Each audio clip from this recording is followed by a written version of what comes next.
Okay, we are live. Welcome everybody to BenThere Season 2, Episode 12. We've been off for a couple weeks. I guess this was a nice surprise, but a lot of you have been writing and texting me, asking me what was going on. Realistically, I had to step away.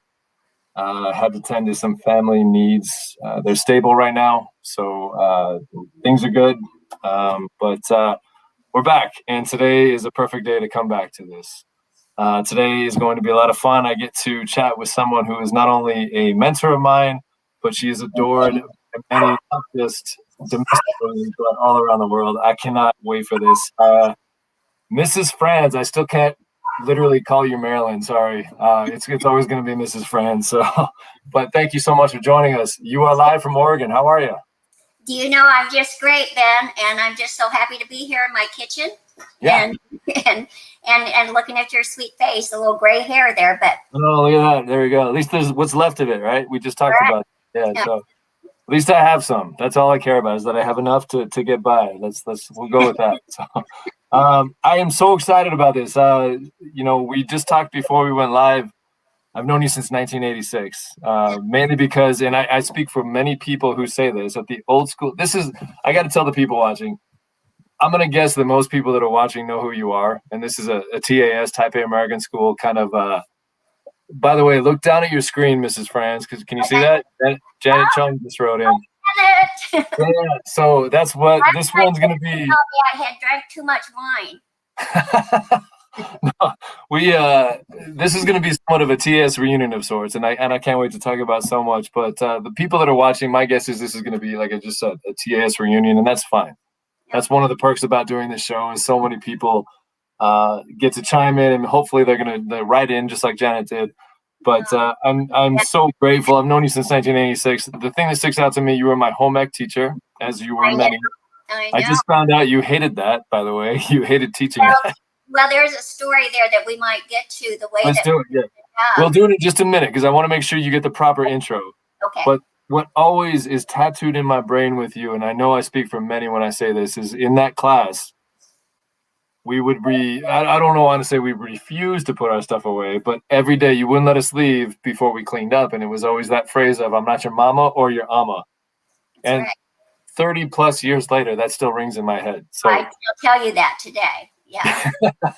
I want you to. So, look, we always start these off just by having the guests kind of summarize themselves. If you don't mind, just talk about yourself. You get to brag about yourself. You've earned it. So just talk about where you're originally from, where you grew up. I can't wait to talk about how you ended up overseas. So maybe hold off on that one, but where you are now as well. So it's all you, Mrs. Franz. It's good to see you. All right. Thank you. Well, I was born in Mexico, but my dad was in the military. Still not sure he's my dad because he was gone. But anyway, but my dad was in the military, and I was there at my grandmother's house. And anyway, my doctor rode a horse to deliver me. Okay, and that's how old I am right now. I'll be 79 in July. No way. Yeah, Foxy grandma, as we talk about. Great grandma. There you go. But anyway, then we basically, I grew up in Phoenix, and at the time, Phoenix had like maybe 100,000 people, if that.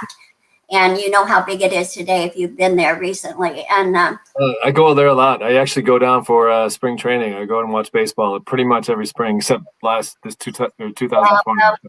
The city has just grown so much. But there was probably 100,000 people when I was there. And actually, my grandmother's home was, where Sky Harbor is, the airport. that her home was on Sky Harbor land. Oh wow. Ask me why I'm not rich. The government. Why are you not rich? Yeah. Let me talk about the government for a while.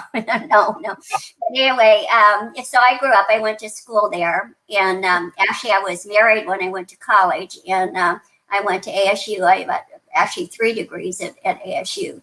That's it? It's 3? Yeah. Would you just kind of bow down to me? No. Yeah, that's right. And so I pretty much grew up there, and grew up. I see Diane Glenn just said hello. Yes. Sweet. She's Get used to this. I have a feeling this is going to be a pattern today. She's like my kid, yeah. There you go. I think that we were poor and didn't know it. you know, but I can literally remember picking cotton, you know, and, you know, Phoenix was known for its cotton, and my siblings and I would go out and we'd pick cotton, and we'd get 75 cents a bag for it, you know, and it was just, I mean, we all grew up like that, but my classmates were in the same, you know, situation. So I didn't feel like I was poor or anything, but I grew up working really, really hard. I mean, you know, work was, oh gosh, Dad would say you're not worth anything if you're not working, you know. I'd sit down to study algebra and he'd say, get up and do something constructive, you know. But anyway, so I pretty much grew up like that. And I have 3 sisters and a brother, and I'm real fortunate they're all still alive. Good. You know, and so my siblings are still, they're probably my best friends besides my grandkids, and, you know, but, and Diane.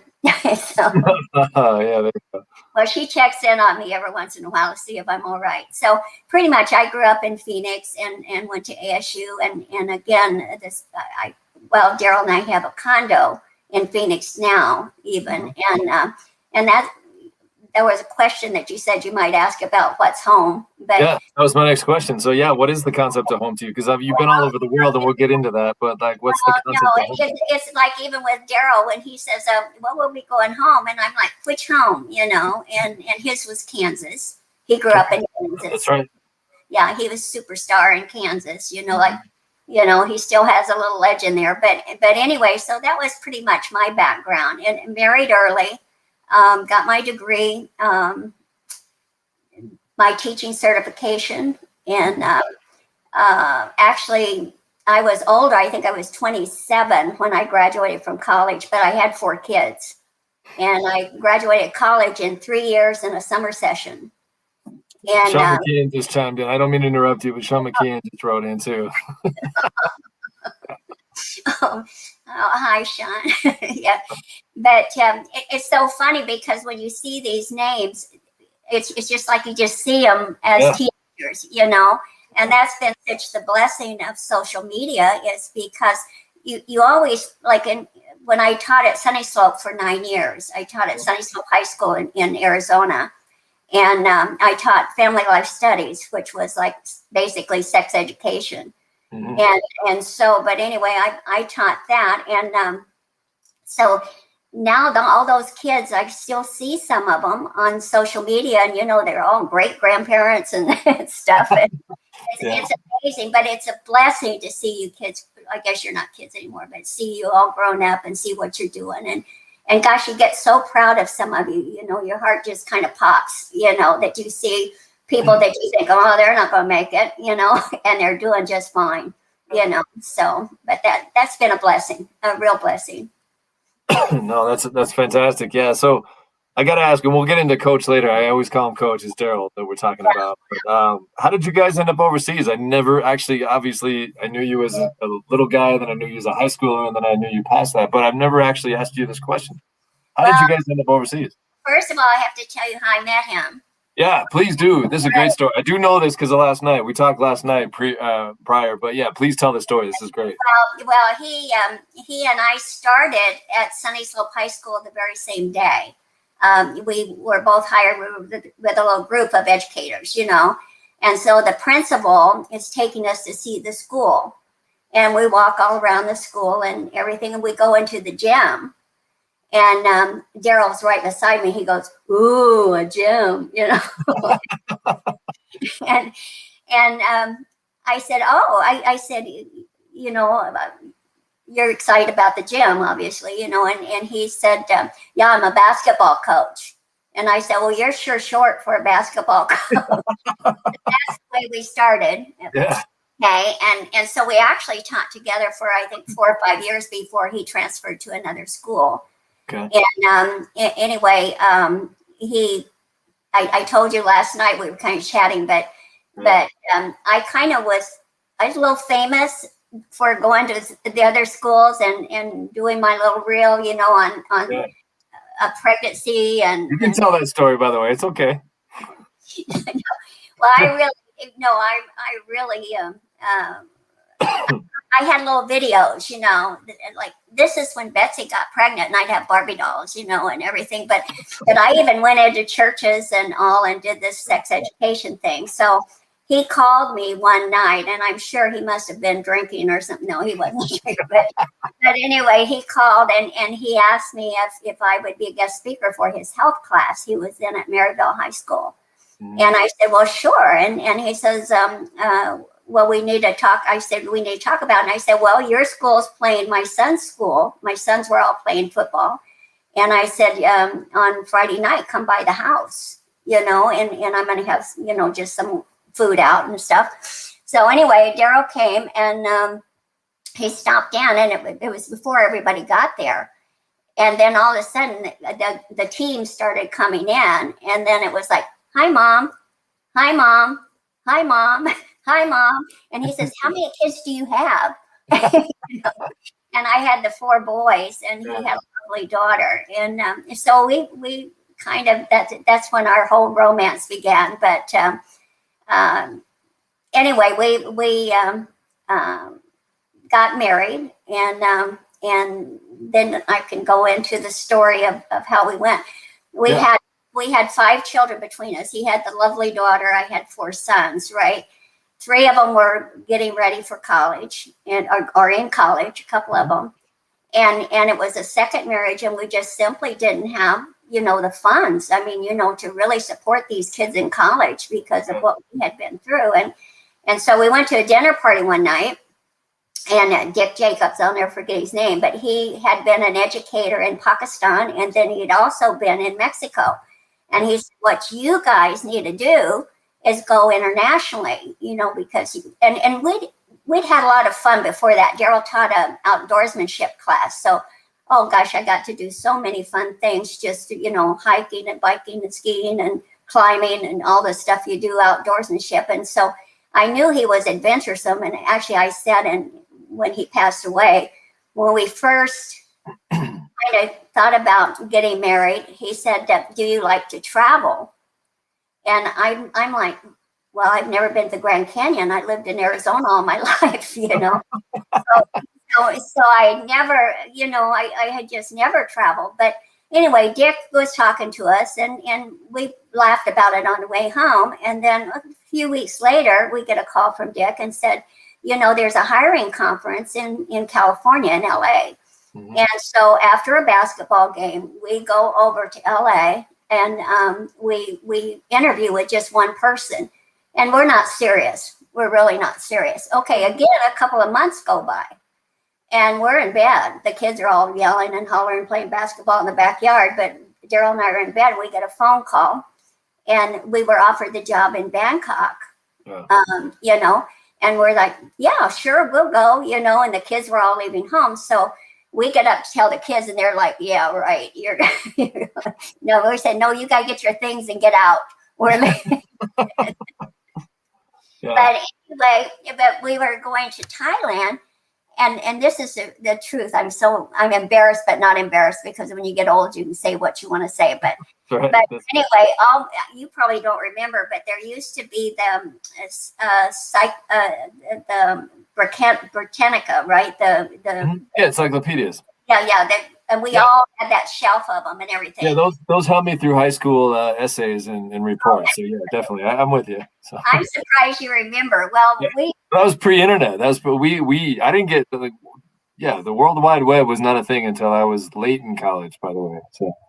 Well, we were going to Thailand, and then we kind of look at each other like, where is it? so we get out. We get out there, and we look it up, and our books were so old it said Siam. Oh, wow. Yeah. Yeah. I mean, that's the reason my kids struggle today, is because they had those old books. That's right. No, but anyway, we were bound to go, because seriously, economically, it was a good move for us, because at that time, everything's paid for. Your travel's paid for, your housing's paid for. It was a good time to save money. And again, with the kids all going off in different directions and stuff, that we financially could help them. And Derryl was kind of big guy in basketball. He had a lot of wins, and he was president of the Phoenix Coaches Association. You know, and it was kind of a big deal for us to do this. But we got married in Las Vegas too. So, really? Oh, that's another thing. Yeah. One of the questions you said, what does somebody not know about you or something? Yeah. I was a bigamist because my... Wow. No. Do tell, please. I found out that my divorce was not final, and I thought it was months and years back, you know, but it wasn't final. So I was married to two guys at the same time. Oh, look at you. You'd fit right in here in Utah, so you'd be fine. So we had to straighten that out, okay, and that all came to pass and everything. But anyway, we took the job. We took leave of absences. You know, our places of work were very kind to us and said that we could have a leave of absence. And so I'll never forget it. You know, the kids move out. Mark went into the military. He'd been in college. He went into the military.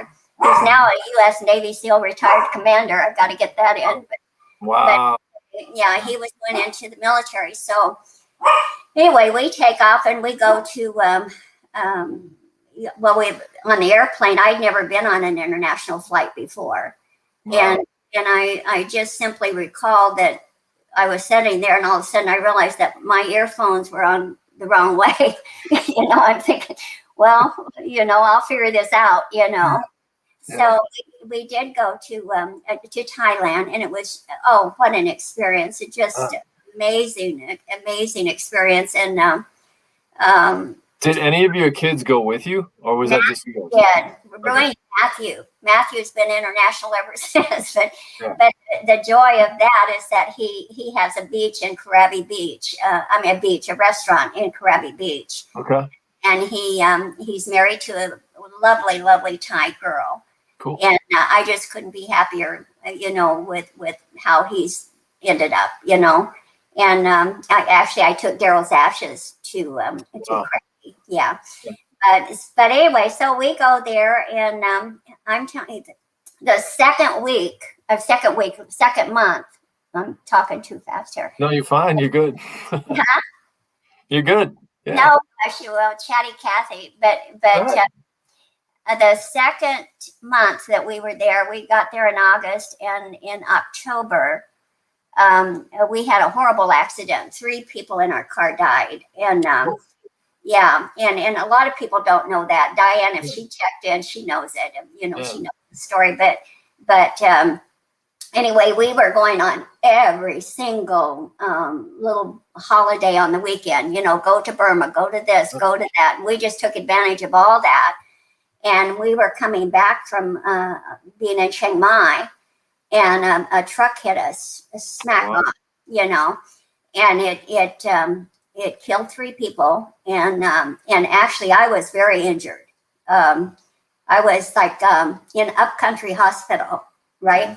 And I remember Derryl cutting off my clothes because I was bleeding all over, and they had to call in a doctor. And but it actually took up the top of my head and down all here and smashed my face. So that's the reason I look the way I do today.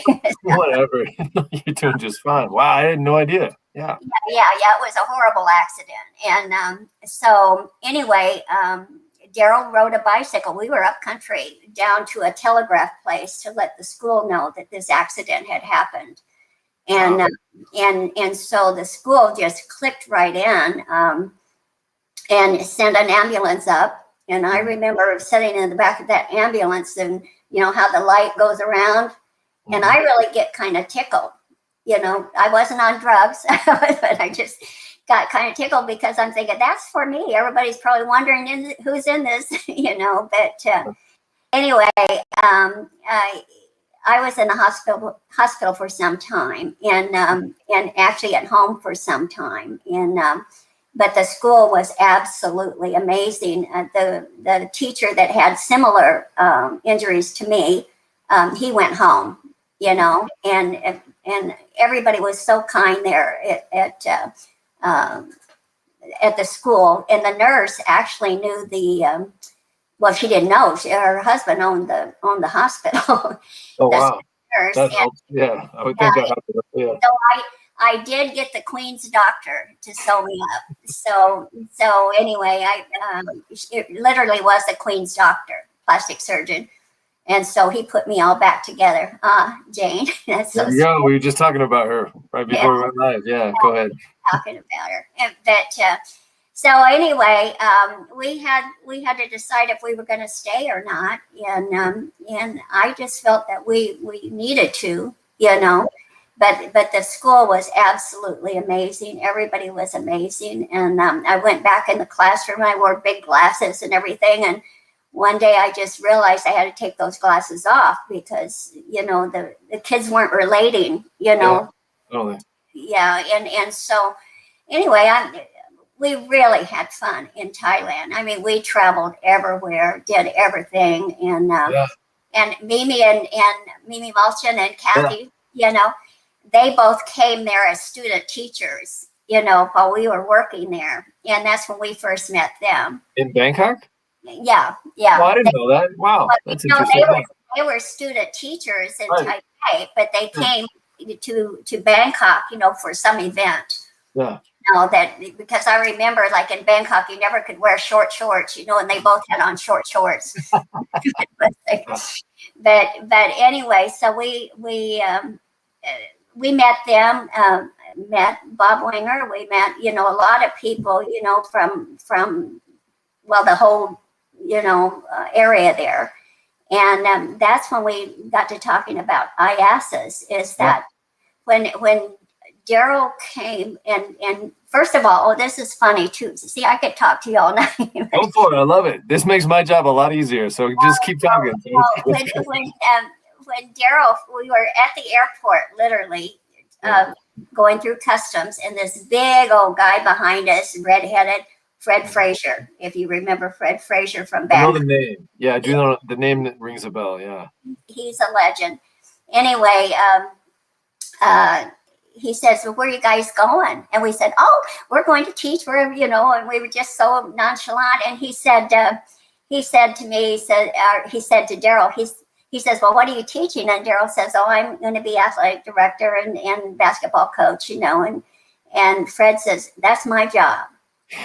And it was yeah. The guy that had hired us wasn't there anymore. He did all the hiring. And so anyway, he told Derryl that Derryl could, coach and Derryl wouldn't take his job. And Fred was very gracious about it.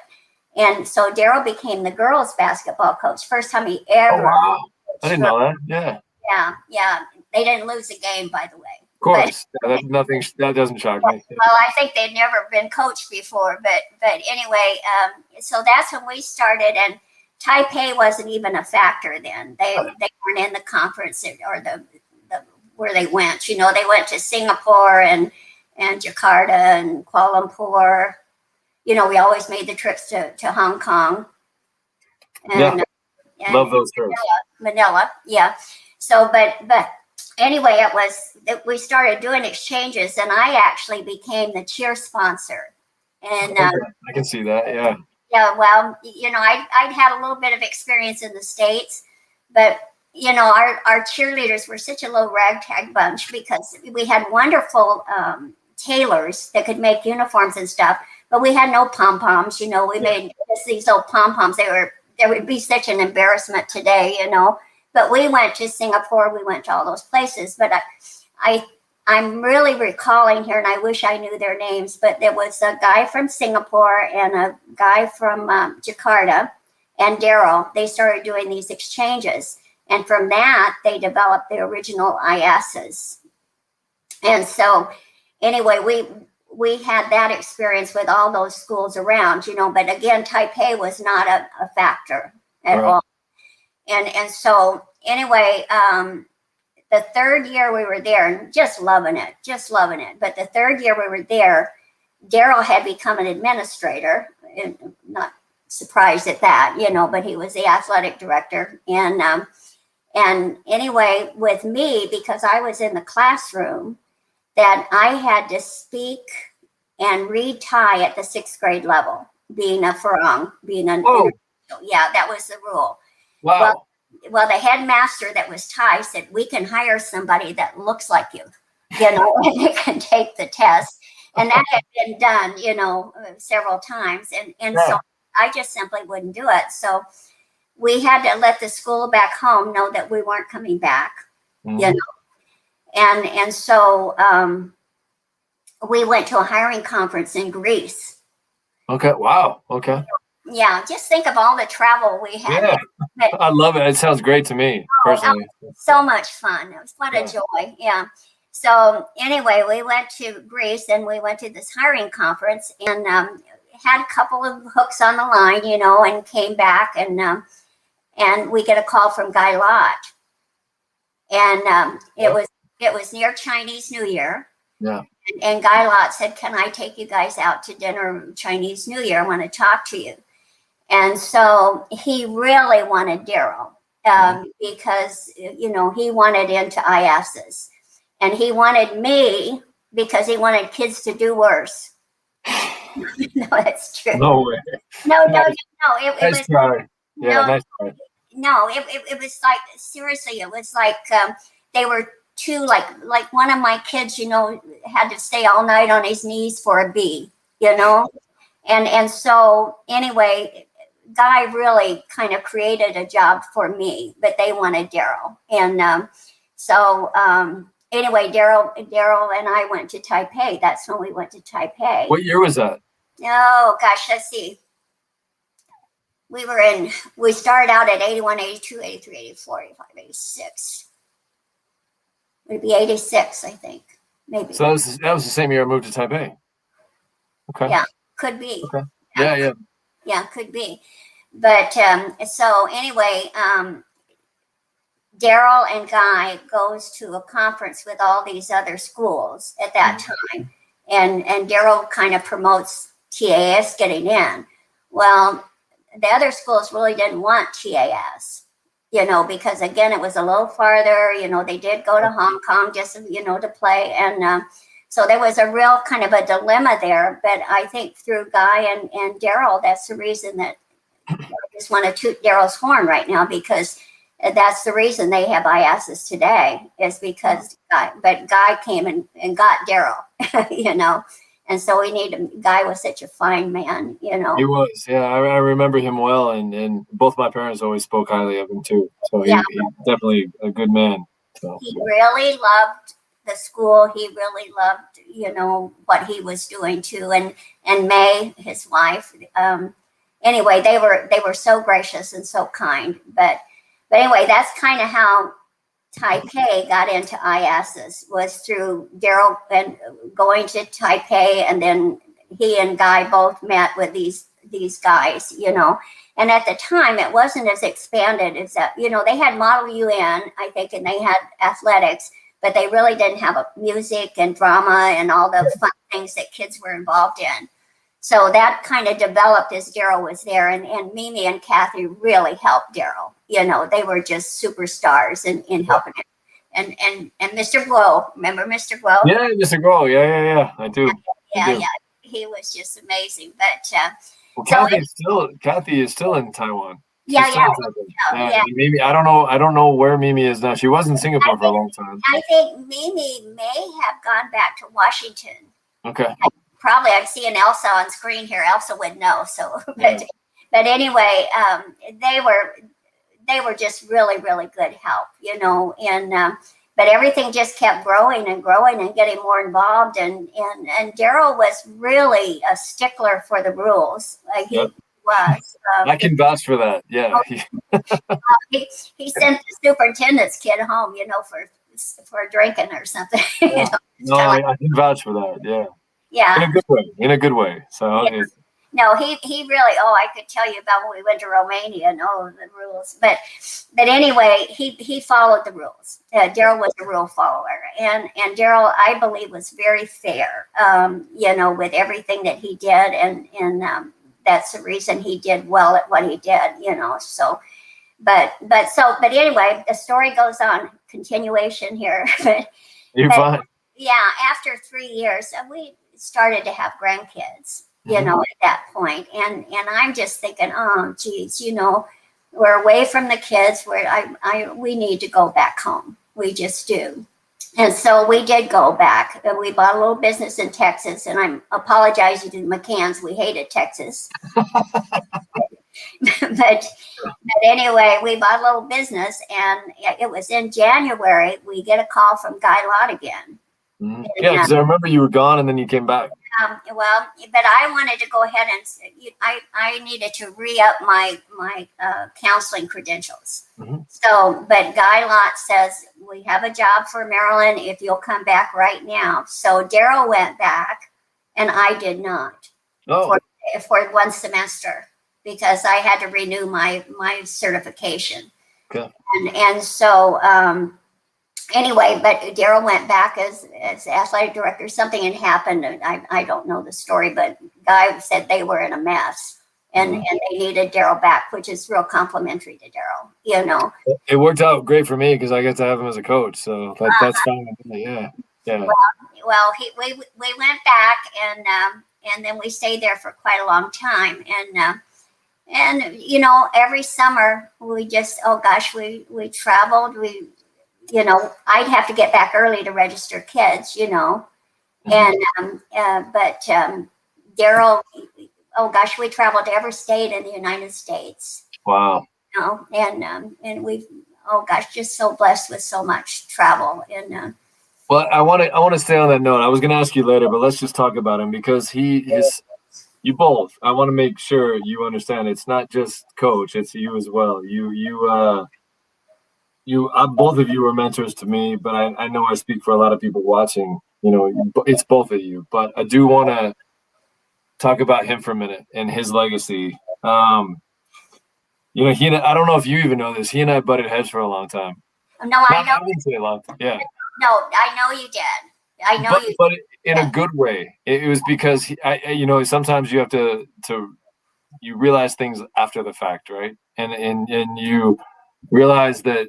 You know, I was a 16, 17-year-old, whatever, right? I thought I was all that and whatnot, but wasn't getting playing time. I didn't understand it, but he called me out, and it was, you know, it was one of those like grow up real quick things. But I will tell you this: the guy was always fair. You were right when you said that earlier, and it finally hit me my senior year what he was trying to do. He was trying to make me better.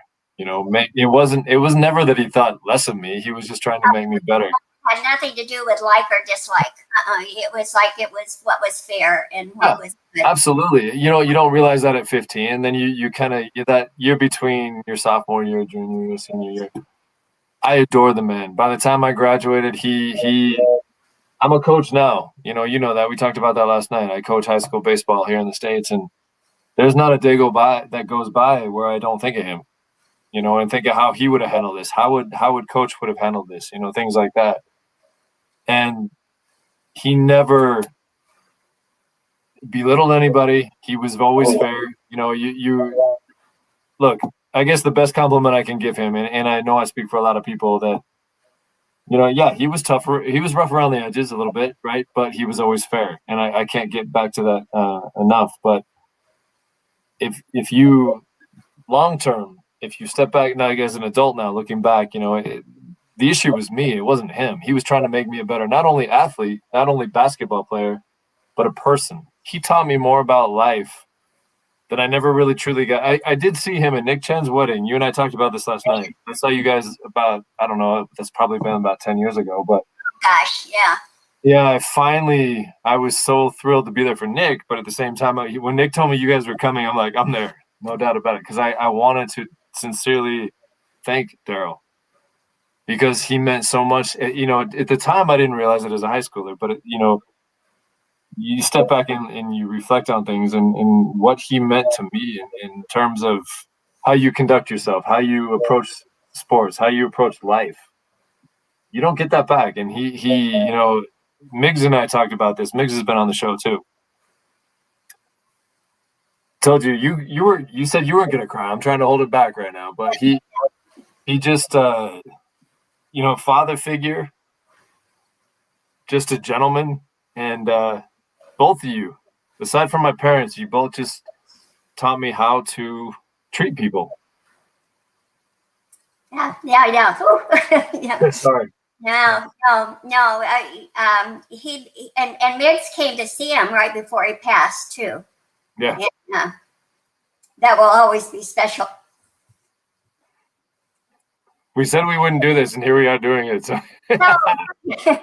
Sorry, No. that's my fault. I'll take this. No, I want you to know that, and I mean that sincerely. And Miggs and I talked about this, and it's not just just to blow smoke. It sincerely, it takes a special kind of people to, even years later, you might not realize it right away, but as a coach personally, as a human personally, you guys always treated people with respect. And aside from my parents, I can't think of two other people that taught me that, how important that is. It wasn't about where you're from, what your passport says, all that. It was just people to people. And you and Coach both always acknowledged that and made me realize that at a young age. And I respect you both for that. Thank you. Well, it was just, again, I've used the word blessing probably too many times, but it's just, our life was such a blessing just to work with people and to see you all as adults and be able to, just had so much fun doing it. I mean, it was fun, Mm-hmm. And Derryl, if people know Derryl, he has this really crazy sense of humor, that it's kind of a dry humor sometimes, but, like whenever you get kicked, where in a ball game, he says it's no big thing, right? How many times have you heard him say that, Yeah.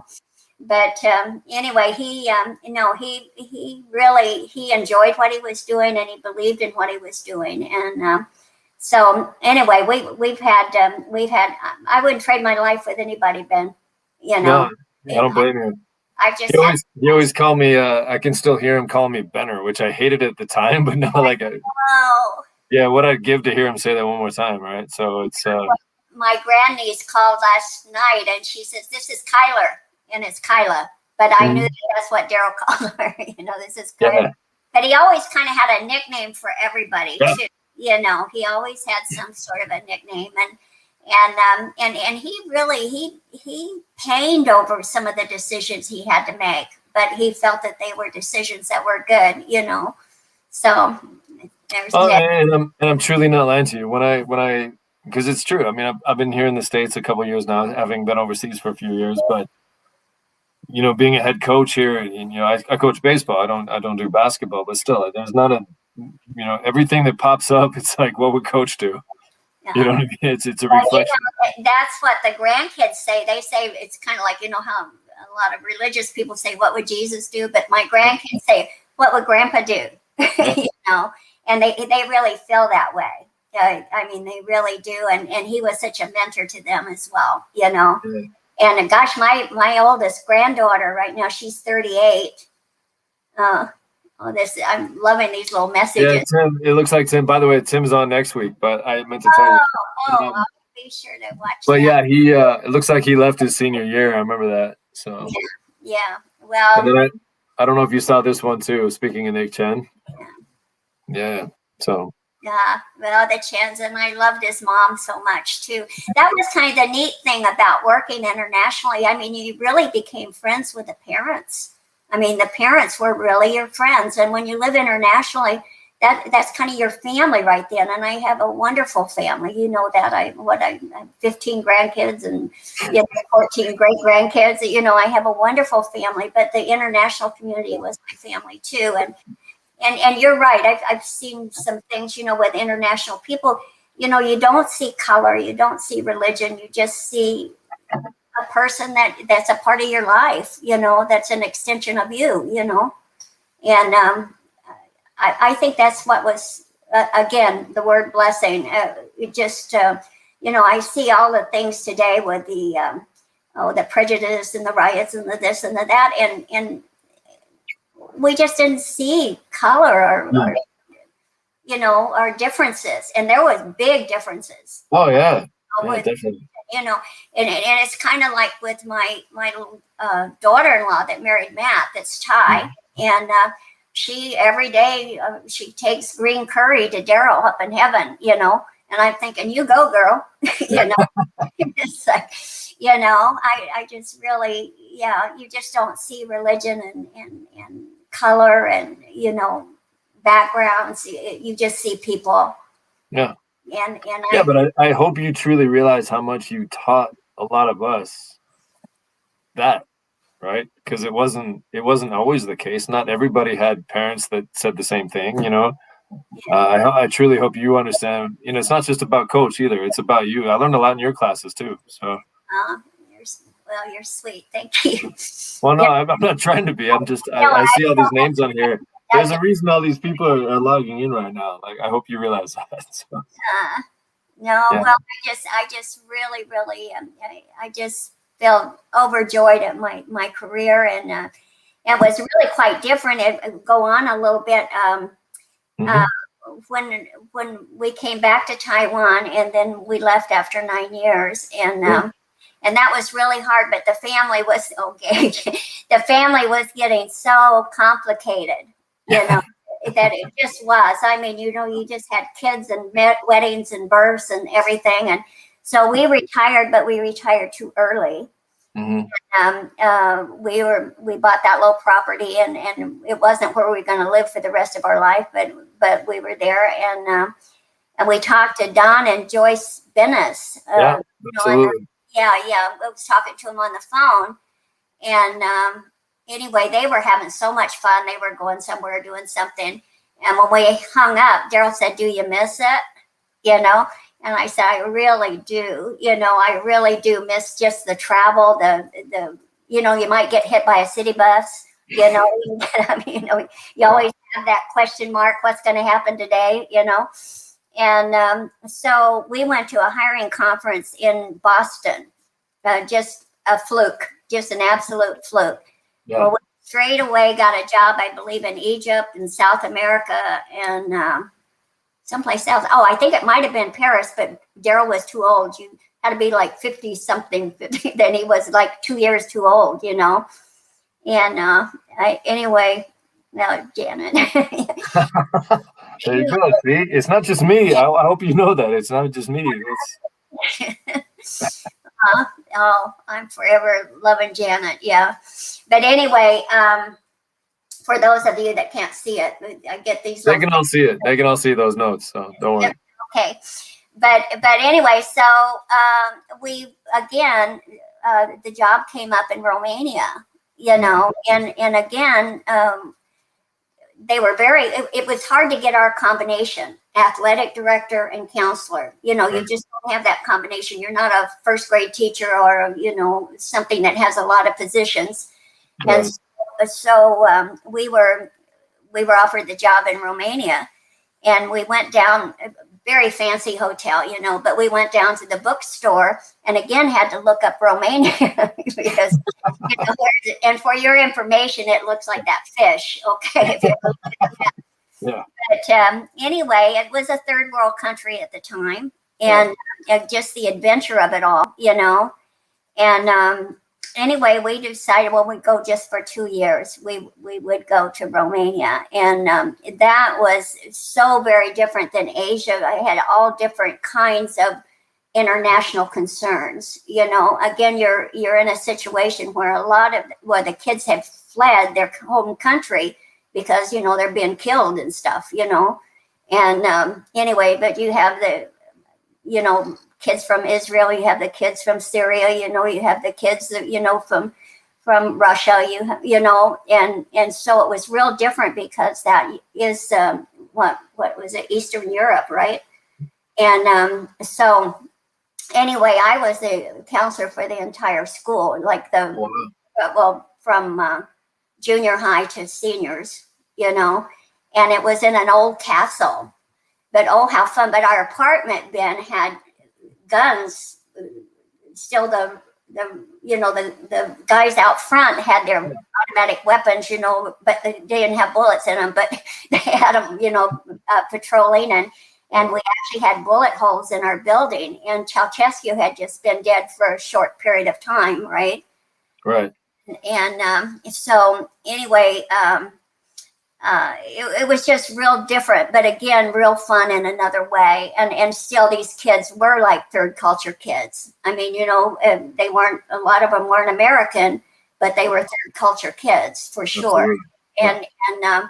And their issues were a lot different. They were, I dealt with one boy that his whole family had been killed, and fled, and so you see that too, you see that.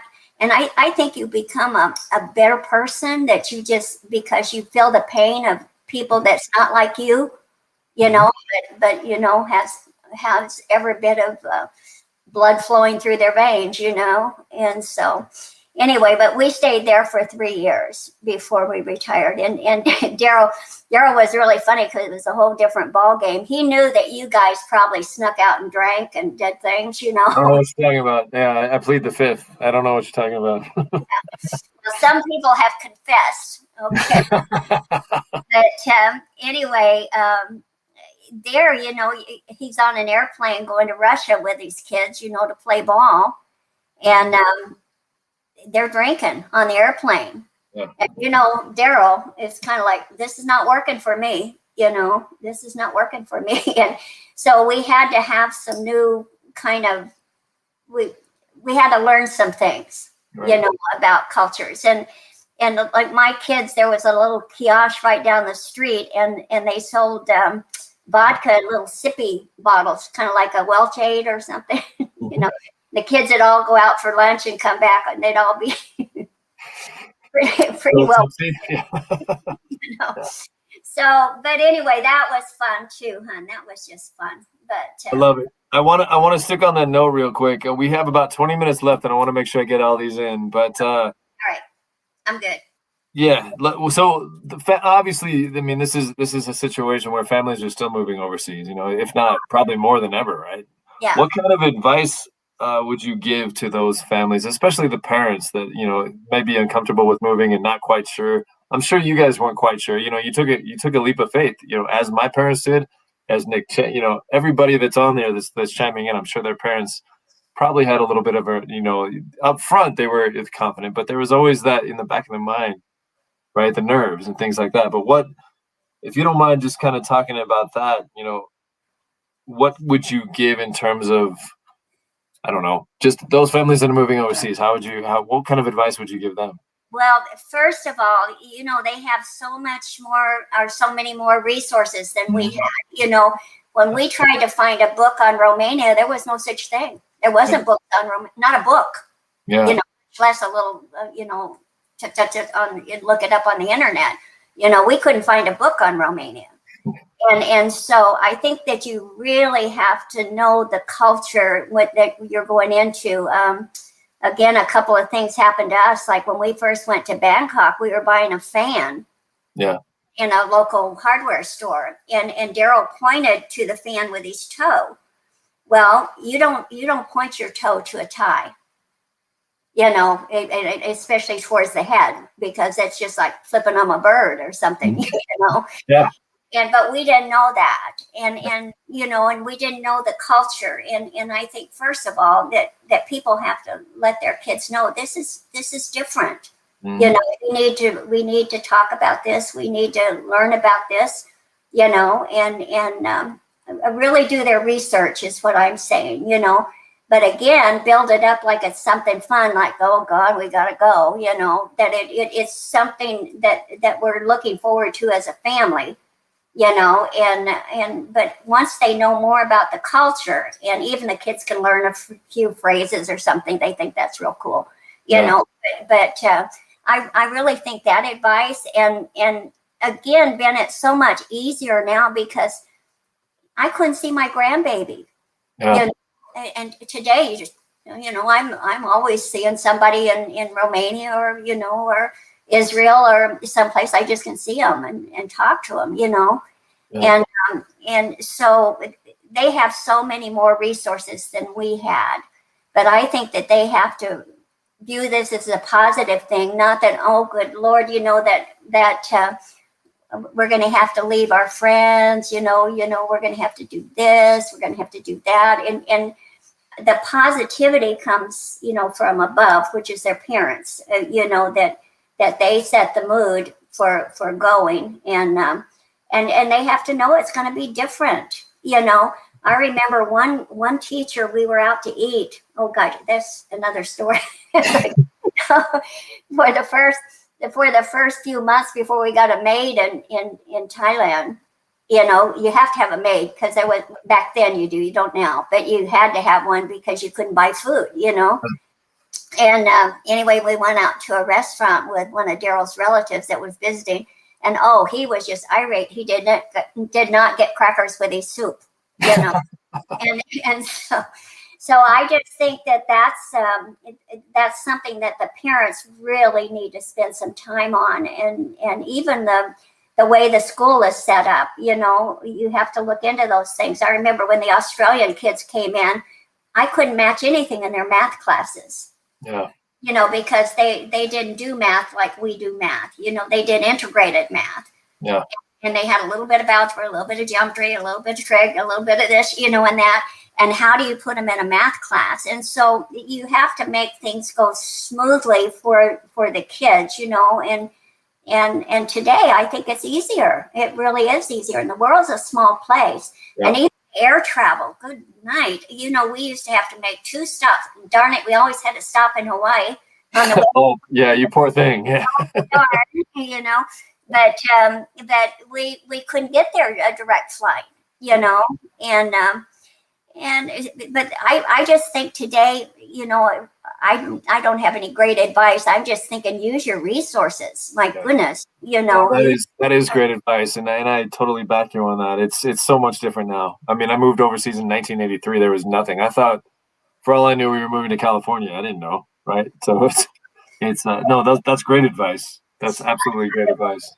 After that accident that I had, that was so awful in Thailand, I got the get well cards maybe a year and a half later. It got sent to Mexico, it got sent to Australia, it got sent to, before it come. And then, like I said, my little first granddaughter was born while we were in Thailand. Yeah. And gosh, I saw her at Christmas. Hey, and that's something too people need to know. Okay, yeah. When we first went, I'm just like, oh, see you later, and then it came Christmas time and everybody was going home. Yeah. And we thought we were going to be over there for 2 years, never see anybody, but everybody just kind of jetted off to home and, home again. But anyway, I just really think that today, you've got that internet, you've got so many resources, and use them. And just like if they're going to stay here and go to Utah, talk to them about Utah. Talk to them about Utah and what's happening in Utah. The parents need to spend some time preparing kids. It's hard to pick up kids and move them, but I'll tell you, I've had kids. I had one in Romania that I had to almost lock her up in a handcuff. She'd climb the fence and run off. She was British. Yeah. But I'm going down the road trying to catch this little girl, because she wasn't staying in that school, And so I just think preparation, that, that you really are prepared and learn, and don't be like us. I mean, when we opened our shipment, when we first went to Thailand, we just sat and laughed. I mean, we had tears streaming. Derryl had his Pendleton wool ties, and I had and there was just no way, you're going to wear those. And but go with a good spirit, and oh gosh, I have all my kids now. They've all kind of been international. My last one that hasn't really been international just started last year traveling, and he's booked, But anyway, do we have any other great questions I can answer? I know I'm just rattling. No, you're great. I love these. I could talk to you for hours. That's unfortunately, it only allows me to do it about, just over an hour. So I want to get these last couple questions in, but that's great advice. Trust me. I love it. As someone who's not only lived that way growing up as a kid, but this, I went back and lived, as an adult, as an administrator, just like you guys did. I can't think of better advice. So I really appreciate you saying that. So, and it's true. It's not me just patting you on the back. It's absolutely true. So parents definitely get involved, because I think spend some time. Let them know it's going to be different, but it's going to be fun. It's going to be fun. yeah, you get through the first couple months. I mean, those are always tricky. You're learning everything. Everything's new. Everything's different, but it is doable, and it is such an adventure. And if you can just pace yourself and get through those first couple weeks of insecurities, it's a great, great experience, great lifestyle, great everything. So, I mean, I totally support what you just said. So, but what's life like now? You're back in Oregon. You're retired. I want to say retired, but that's not really the case. So, No. Well, COVID has slowed me down, Mhm. because I was moving shaken before COVID, like everybody else, and I stay really busy. And with this big old family, there's always something going on. There's a wedding, I hate to say funeral, but I've had that too. And you have a marriage, you have a baby, you have a shower, you have like tonight after I leave you, I'm going over and we're having family dinner at my son's house. Well, tell everybody said hi, because I do know your one son. I want to say, is it? Oh, he ended up in Taiwan. He taught for a little while. He taught ESL. Is it? Bill, actually, he made. I was gonna say Billy, but I didn't want to be disrespectful. No, he made it. He made his fortune in China. He learned Chinese. He spoke read. What do I always say that? Read and write, reading and write, right? But anyway, he could do it. He went to Chinese university. Okay. But he excuse me. He started a small computer, not a computer company. Tech. Yes, Something tech. Yeah. actually, he was at the not Business World, one of those magazines. They had him on the top of China Wall, right on the front cover. Really? Yeah, with his computer, But he started a little what do you call it? Like not a website, Just some kind of tech, right? I'm assuming. Yeah. Okay. excuse me. And anyway, so he sold that, and he married a gal. He actually met her in Hong Kong. She's a Caucasian girl, but she was over there doing missionary work. And but anyway, but then she was from Duke, and then they got married. They went back, and she went to Harvard, and she's some big old in Texas. So big CEO now, and he does actually stock market right now. Okay. And so he's fine. And then Matt, the youngest, he really struggled with not struggled, but really experienced third world country. Yeah. He loved getting out, doing things and everything. And then now he's married to his Thai wife, and they have if you're ever in Thailand, they have a lovely little restaurant right on the beach. So anyway, and then Jack is the one that recently had brain surgery. And how's he doing? You know what? Good. But again, we just hope every day that it's good. But anyway, so he has 6 children. So he's the one that's close by. I can walk to their house. It's about a mile. It's not very far. And so anyway, and then I have another one in there someplace. It's Mark. Yeah, Mark is the one. He's still doing business, but he retired as a Navy SEAL commander. Yeah, that's pretty impressive. Yeah. But I don't like it when he calls me, because he talks in his military voice, and I just tell him, talk in your military voice to me. But so they're doing fine. And then Derryl's daughter, she's a dietitian in Phoenix, and they have 3 children. So I have lots of children, lots of great grandchildren. There you go. I love it. Yeah, I love it. You too. Yeah. Lots of great grandchildren. They're getting more and more. And that's what, I'm telling you what I've been doing. Yeah. Actually, they're playing ball. Mm-hmm. 2 of them, their dad, he was actually drafted by the Rays and hurt his shoulder, but very good ball player, baseball. Oh. You'd like that. And so anyway, they're just playing, ball. Now they're just little. They're 4th and 5th grade, but I go to their games, and I love going to the games. I love the athletics. I'm glad that COVID is kind of allowing us to do that now. So, and I volunteer at the hospital. Yeah. And you'd love this. I'm the coffee cart lady. I give away free coffee. And everybody loves the free coffee lady. So I don't have to do too much. I just can kind of do my dog and pony show. And anyway, I miss that. I'm not being able to do that now, but I do some other things. Oh, like I said, retired. I want to put little, quotations on. You're not really retired. So. In fact, Mark, the one son, he calls me almost every day and he say, "What'd you do today, Mom?" And I'm saying, "I haven't sat down." "Well, what'd you do?" "I don't know." but I do go, and it's like I said, I have my Fitbit, and I keep walking. And I can vouch for that. When I talked to you last night, you were walking around your house. Yeah, I did. I don't even know how many miles I walked today on my phone, but I think it's about 7. There you go. Yeah. So I walk. I'm trying to keep going. Oh, that's move it or lose it, right? Move it or lose it. So. I'm going to be 79 in July, and that's close to 80. It's just a number. 80 is the new 50. I told you that last night. So okay. Well, but I have 2 more questions for you, and these are fun ones. You already talked about one that I was going to ask you, but if you could have a chat, if you could sit down and have an hour. I think I already know the answer to this, but I'm curious what you're going to say. If you could have an hour with anyone, whether they're still with us or not, who would that be and why? Well, again, it would be Derryl, and that probably wasn't who you thought I was going to say. No, it was exactly who I thought you'd say, so I'm glad. He always kept me grounded, and, in fact, I could hear him even today. He'd say, "No, Meryl," and I go off the wall. Yeah. But just some issues, like I really need to sell a house. It's too big.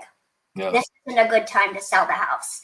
And then I have an upstairs where grandkids have lived. Everybody's lived upstairs, and so I'm still using the house, but it's an awfully lot of work. It's an awfully lot of work.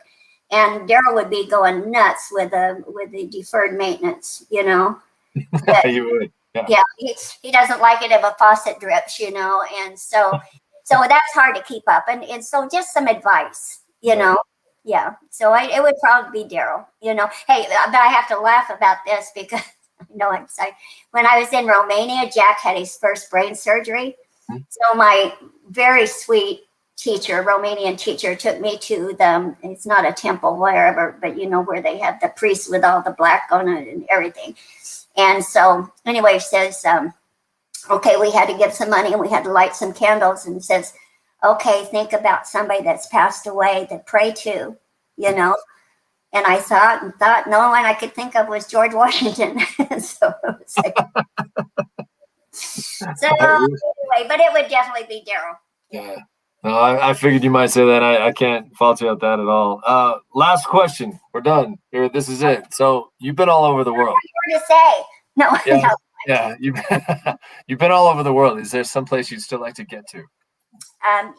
There is a couple of places. I just want to take that train up through Canada.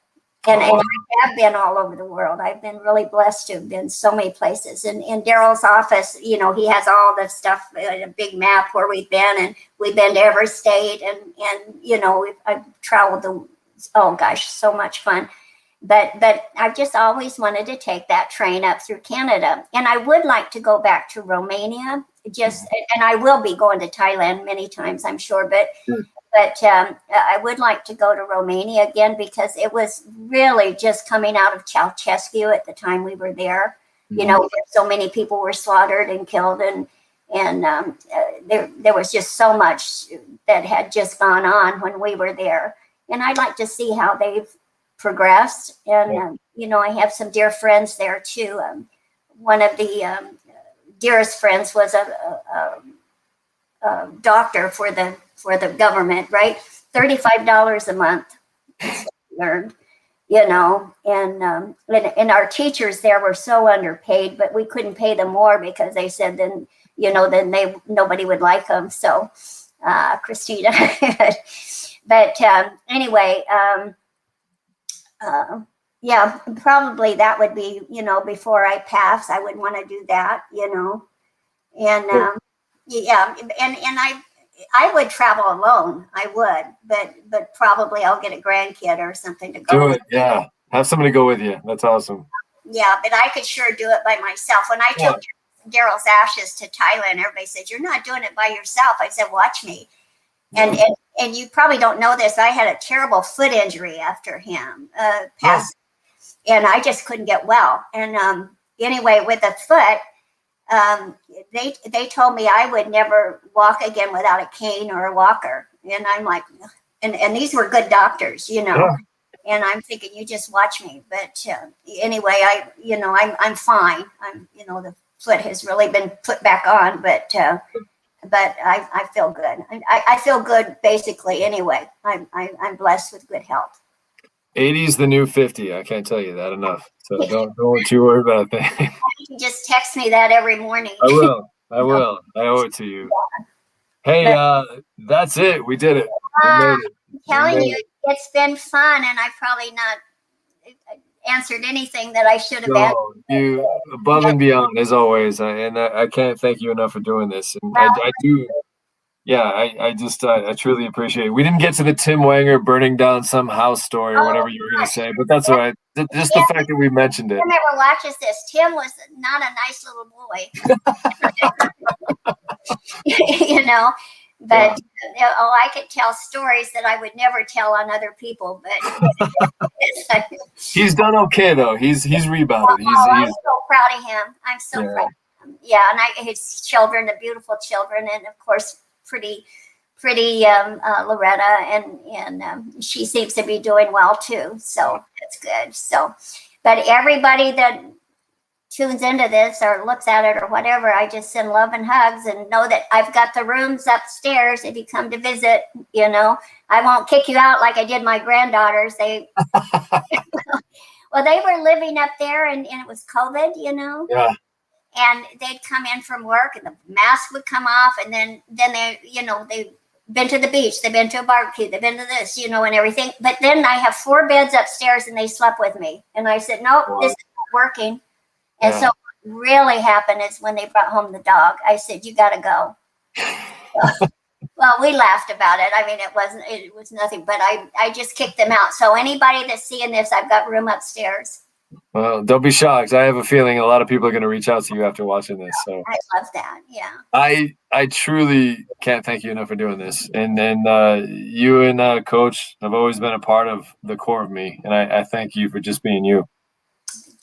Thank you. I'm proud of you too, Ben.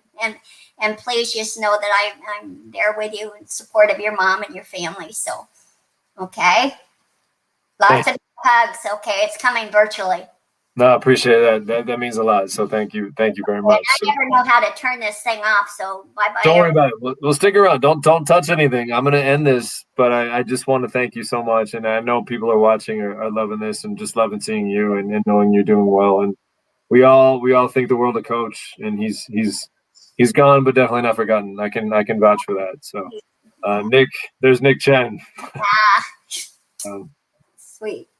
Yeah, but stick around. Don't touch anything. Nick, I love her back, and Christine, I love her back. Okay. Yeah, absolutely. No, yeah, definitely. But those of you that are watching, thank you so much. And some people are going to be hearing this on the podcast version. So, Mrs. Franz, love you. Thank you so much. And I'll stick around. Don't hang anything up. Oh, someone else wants to say one more thing. There we go.